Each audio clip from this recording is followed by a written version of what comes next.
Hey there, storytellers! Welcome back to my channel. As you may or may not be able to tell from the title, today's video is going to be my day one video for the Biannual Bibliothon.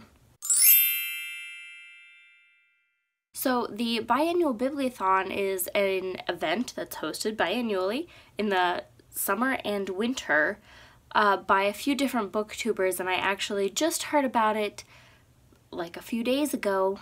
So I decided, you know what the heck, I'm new to BookTube. This seems like a fun way to come up with interesting content that I only have to put a little bit of thought into, so why not give it a shot? A lot of booktubers have made a video discussing the books that they're going to be reading. There are book challenges, blog challenges, Instagram challenges, and video challenges every day for 1 week. It is taking place this week.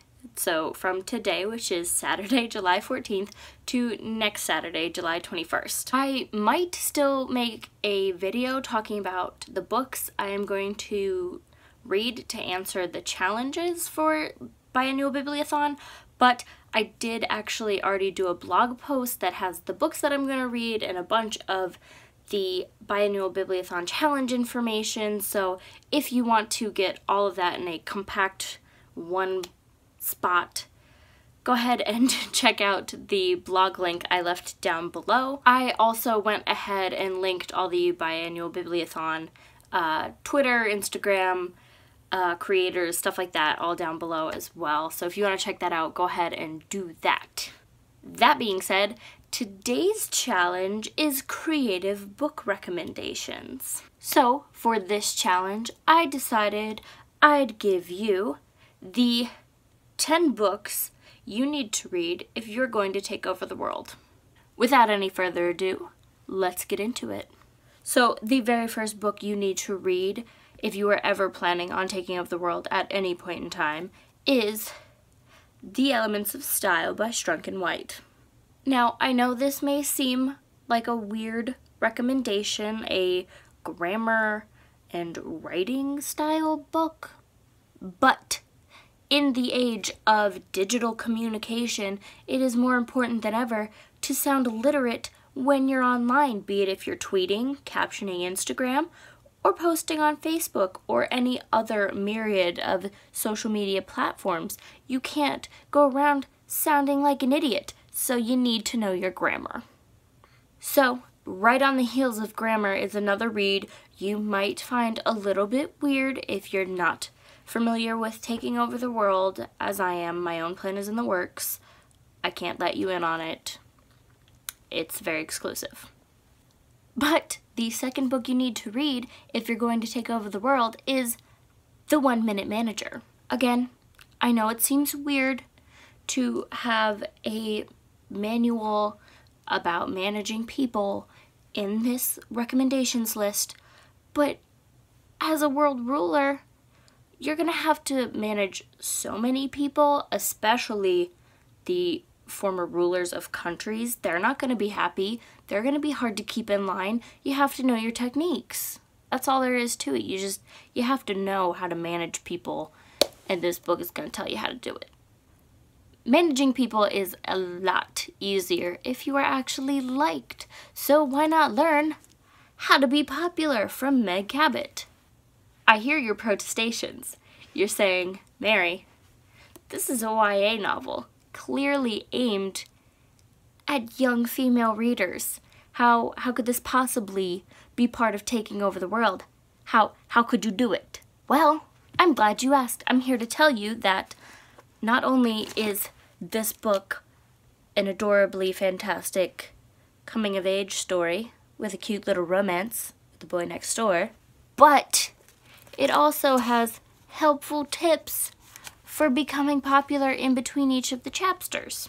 I mean, what more could you ask for? You get a cute little rom-com and you learn how to be popular with people? I mean, it's just useful. Obviously, if you are going to rule the world, it's gonna be difficult and mentally challenging, and you are going to have to come up against many situations that require a lot of strong deductive reasoning skills. And who who knows better how to deduce things than Sherlock Holmes? So, you should get your hands on a copy of How to Think Like Sherlock Holmes Mastermind. Again, I know, it seems like, Mary, this is so much reading. This is so, this is time consuming. You have to learn how to think like Sherlock Holmes. If you don't know how to already, that's just work. But did you think taking over the world was going to be easy? Another thing you will need if you are taking over the world is access to funds. And if you're intelligent and have good deductive reasoning skills and good grammar and you know how to manage people and you're popular with people, then maybe you'll get some backers who will invest in your world takeover. That would be amazing. But that's not always the case. Sometimes in life, you have to save up for things. It's just the way it goes. I have to. You might have to. You may not have to. Either way, you should know how to save up for things because you never know when that's going to be a part of your life. I'm just saying. So, to answer that need for saving up, you need to become a badass at making money. This lovely guide helps you unpack your relationship with money, how you think about it, how you use it, how you can make more of it, all the things you need to be a money manager during your world takeover. You gotta be good at money. No one likes somebody who's trying to take over the world and then they can't buy the big, fancy boat to take over the world in that they were planning on, and then it ruins the whole aesthetic because they didn't know how to budget. You have to know those things. If you thought any of those past ones were out of left field, then you're gonna think this one's really weird because it is I Am Pusheen the Cat. I hear you. You're like, this is just a cartoon book of Pusheen. Yes, everybody thinks Pusheen is adorable.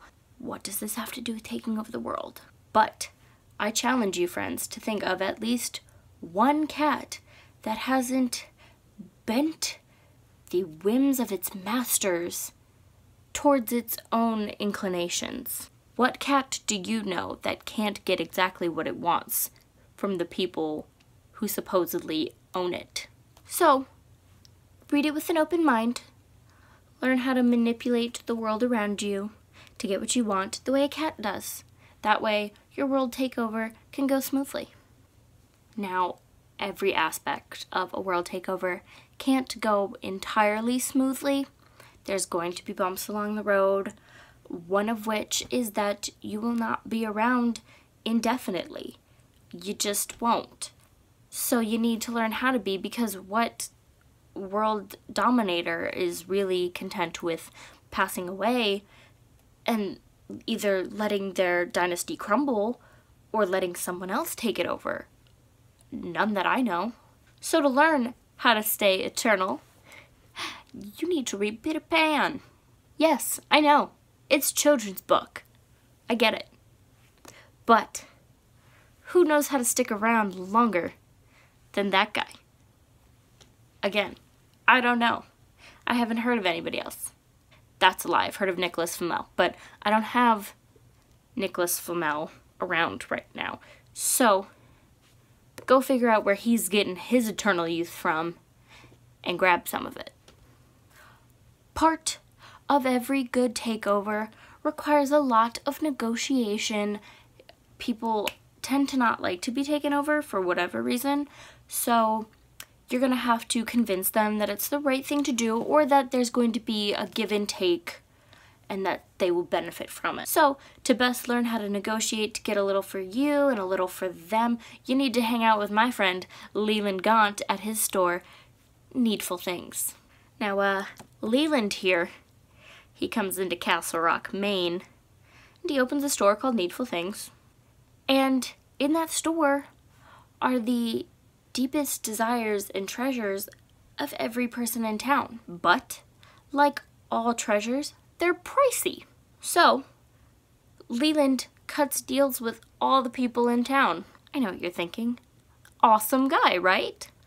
He doesn't ask for much, just a little favor in exchange for your heart's greatest desire. Throw turkey poo at your neighbor's white sheets that they just washed, break into your neighbor's house. Just small favors, nothing too crazy, but nobody knows how to negotiate a good deal like this guy. So definitely pick this up and give it a read if you're taking over the world anytime soon, because I guarantee you, your negotiation skills will just skyrocket. So not every negotiation is going to go the way you want. Not every deal you make is going to go smoothly. Sometimes it won't go at all, and you're just gonna need that little bit of extra help. So you just need to get your hands on a copy of the Necronomicon.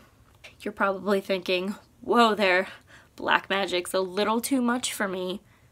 But I'm here to tell you, no it isn't. It's not. If you're gonna take over the world, have magic on your side. That's all I gotta say. Okay, that's not all I had to say. Why, you may ask? Do you want magic on your side? Well, because magic makes things happen, whether those things want to happen to begin with or not. And sometimes you just don't want to deal with the hassle of asking people nicely. I get it, we've all been there. So just beef up your requests with a little extra help. Just a little. It's not that bad. And lastly, book number 10 that you need to read if you're planning to take over the world is going to teach you how to deal with those enemies and those people that have done you wrong. That read is Horns by Joe Hill. If you've read this or you've seen the movie, you might be thinking, but Iggy wasn't guilty. He wasn't evil, so why does he have horns? Well, I'm here to tell you. He's one of those good demons. He got the good end of the deal. Essentially, Iggy gets demonic, devilish powers to right the wrongs that people in his life have done to him. They've kept secrets, they've lied, they've done worse, but I'm not going to tell you because that would spoil the story. But essentially, they've all done things that have contributed to the downfall and ruin of his life as it is at the start of this book. So what does he do? He gets revenge. Duh. Listen, I'm not saying revenge is good, and I'm not saying revenge is ice cream. I'm just saying that revenge is sweet and a dish best served cold. Ice cream. But regardless, sooner or later, you're gonna need to get revenge on somebody, and no one can tell you how to do it in such biblical style. Alright, that is it for my creative book recommendations video. I hope if you're gonna take over the world soon, you give me some warning and let me know what you think of the books that you read, because I need to know if they actually work or not. Asking for a friend. But honestly, that is it, you guys. I had so much fun filming this video, and if you enjoyed it, I hope you let me know by leaving a like down below. And don't forget, if you want to keep up with me and all my bookish shenanigans, you can go ahead and subscribe and ring the little bell so that you don't miss a beat. For now, I'm gonna go. I'll catch you next time. Bye.